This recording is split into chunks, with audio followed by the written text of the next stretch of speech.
Oh. Yes, we're back with another rider, another episode. Today we have Tiffany and Frank.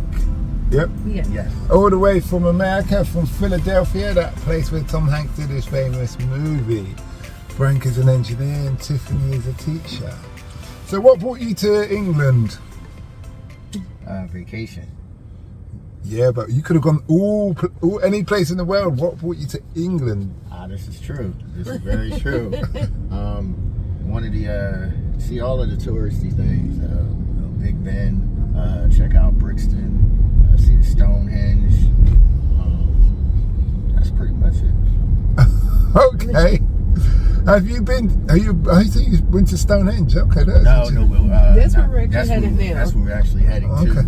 Are they going to take you Bath as well? Yes. Yeah. Okay. Yeah. Bath is very scenic, and there's a Roman spa, so volcanic spa that pumps water out the ground. That's very good for your body, healing, and all of that kind of thing.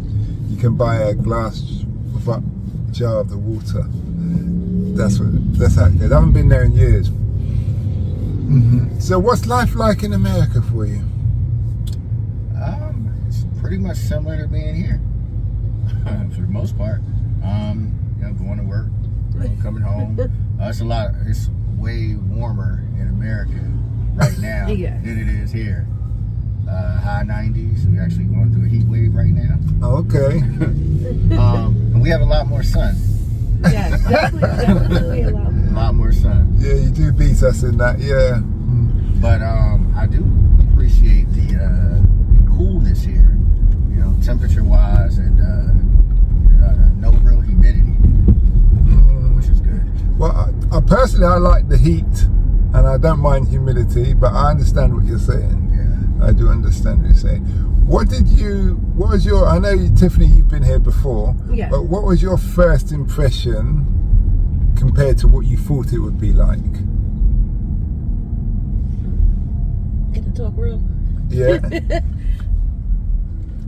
My first impression, I honestly was surprised at the amount of, I don't know what, in America we would say black people. I don't know what black people. you say over here. But I was really surprised at the amount that lived over here. Okay. Especially like when I first came, I had went to Italy and I went to Paris, and I was very shocked. Especially like Italy, I didn't expect that coming from America. You didn't expect that many black people? No. Okay. Mm-hmm. So you're talking about Europe as a whole now? Yeah. Okay.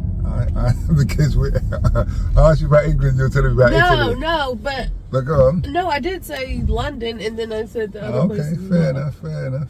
I'm with you. Yeah, well, remember these countries are all colonial countries, so there've been lots of places in the world, and usually when you go to other places, people come back to where you come. It's like that karma. What goes around comes around. Mm-hmm. In that respect. Mm-hmm. What did you think of Brixton? I really enjoyed the culture. I'm surprised it was on your list, because that's the first time I heard tourists talk about Brixton as one of the go-to places. Well, I put a lot of research into this trip. So it came up as one of the cultural places, like where we are. So I said I definitely have to go there. Okay. I hear. I had some clients from America who their family played for the Giants. Is it American football? Yes. Yeah, Giants. New York Giants. Yeah, because their nephew had come and he was playing in one of the stadiums, playing in some other team. I don't really follow that sport, but they wanted to go to Brixton as well, but they were black, so maybe it's a black thing. Well, because when I saw a video on Instagram, that's how I found out about it. Because the first time I was here, I had never heard about it, but I only had like a couple days here, and then went to the next place. But I saw it on Instagram, and I was like, oh, and it said like, pretty much this is where the black people are in London. So I was like, okay, we have to go. I take it Philadelphia has lots of black people, so I've never been there. Yes. But it's one of our major cities in the U.S. So there are a lot of black people, but overall population of the city, no. Oh, okay. Oh, I see what you mean. It's like London then, in that respect. Okay. So what made you want to be a teacher? And what made you want to be an engineer? You want to go? Or? Yeah, I'll go first. For me, I was just always curious about how things worked. So grew up, my grandfather, he had all kinds of things, TVs, VCRs, things of that nature. And he would try to like repair a lot of this stuff. So a lot of times I would just kind of watch him, and then I just started, becoming more and more curious about how things worked. I got into computers in the early 90s, and once I got on there and I like realized the power of it, I was like hooked, and just started learning more and more from there, reading a series of different books and just teaching myself a lot of things in regards to like coding and so forth, and just kind of built off from that. Was it a long and hard process to get into the IT engineering world? No, actually. Kind of was at the right place at the right time. I started working in the mid 2000s. Job market and so forth was good, so it was really easy to get in. Is it a job that you can do working from home?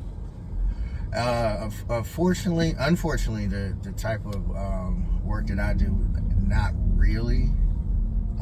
But there are opportunities in certain respects that you can work from home. Because England's the number one country for working from home in the world. So a lot of people live in another place now, or go on holiday, say they're working from home.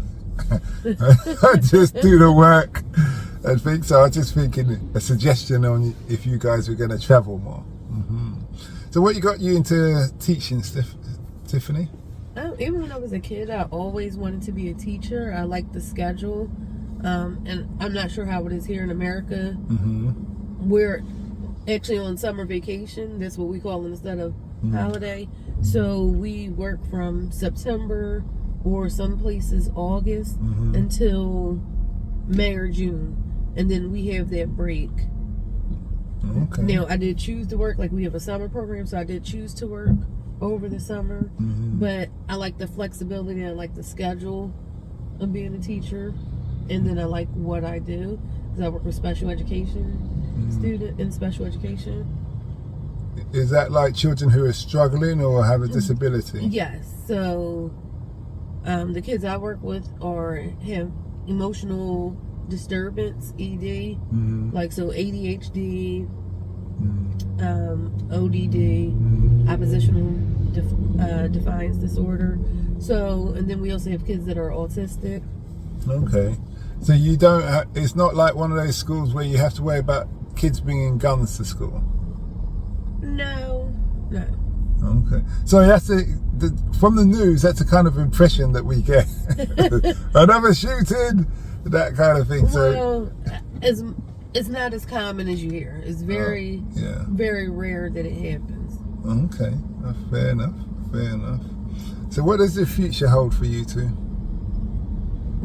The future, looking at as far as getting engaged soon, and to get married, and and probably relocate somewhere. Yeah, definitely relocate. Not exactly sure yet. Maybe further south. Just not sure the actual direction. Would you work in Dubai? That's not something that I actually considered. I'm sorry. Yeah, it's not something I actually considered. But I have looked at Dubai as actually a future, travel destination. So. When you go there, you might change your mind. Because I was going to say it's tax-free, but it's not for the Americans. I forget you have to pay tax wherever you are in the world. Yeah. Everywhere. Which makes me laugh after that big war. You still have to pay tax. Yeah, how about that? Yeah. Silent partner, as I call it, Uncle Sam, always gets his cut. Yeah, very true, very true. So I always ask a married couple this, but even though you're not married, I'll ask you that. How long have you been together? 5 years. 5 years. And what was the first thoughts that come into your mind when you first saw each other? And I mean saw each other, I don't mean said something. Look at that smile. We went to high school together. Okay. But then we didn't start dating until years later. Yeah. Oh, okay. Well, I suppose you're exempt from that. All right, then I'll ask that question in a different way. What made you decide that you wanted to date a person? Date each other? Conversation. And it was just a certain level, like just energy level there. It's just like, it just like clicked, like, wow. All right. I hear you. Okay. And what makes a relationship work? That's the last question on that. Communication. Yes.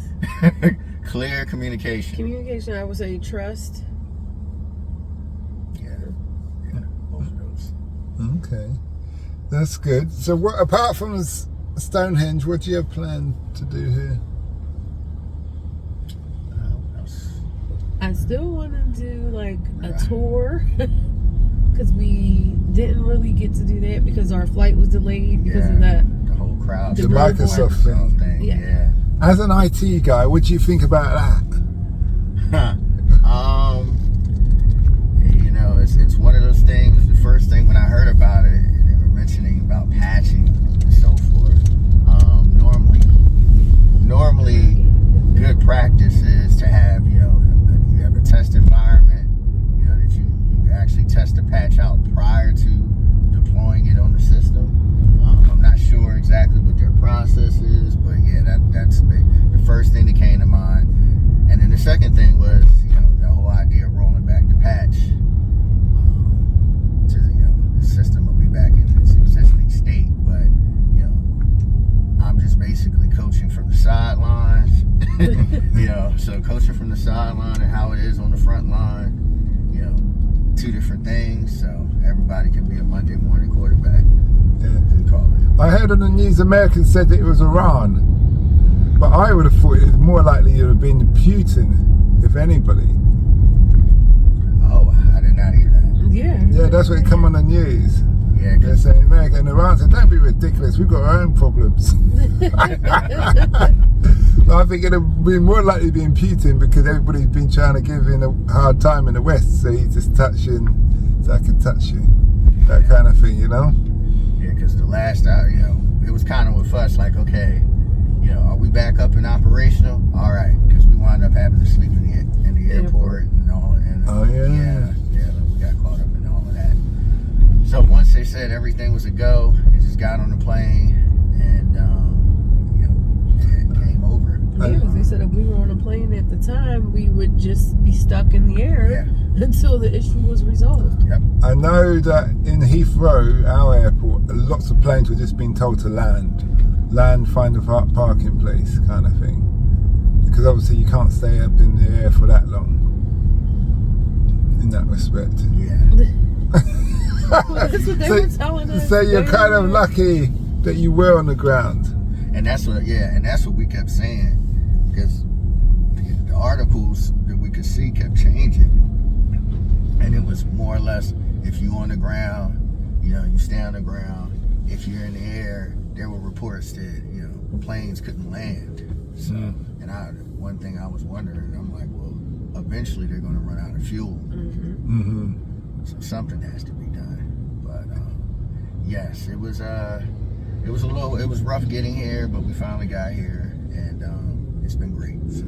Did it make you nervous to fly again? No. Okay, that's good. Because actually our first plane, we had to get off because they have a leak. Yeah, they had mechanical issues. It was hydraulically. Yeah. Okay. Well. It was like everything worked out that we did not end up flying. Yeah, well, Boeing's been sued a lot of money for a couple of planes crash. It came on the news, so maybe they're being more professional now, assuming it was a Boeing plane. I do not know. Yes, it was. We're coming to the end now, so a quick question. For any future Americans who will be coming to England or travelling, what would be your advice to them? Do your research, have plans of different activities you would like to participate in, and just be open-minded. Okay. And you, Frank? Pretty much echoing the same sentiments as Tiffany there, but definitely being open-minded, number one. Yes, and indeed doing your research. You know, in the age of the internet, I mean, you can put a whole travel itinerary together, depending on the length of your stay, you know, in 2 or 3 days, and have a good time. Okay. Well, thanks a lot for that, and we wish you well. And one last question to you, Tiffany. As a teacher, you teaching young people. What would be your words of wisdom to people out there based on your life experience so far? Kind of similar to what I just said. Like, just be open to new experiences. It's okay to be wrong. Be accountable for your actions. And just have fun. That's good. Well, thanks a lot for that, and we wish you well. So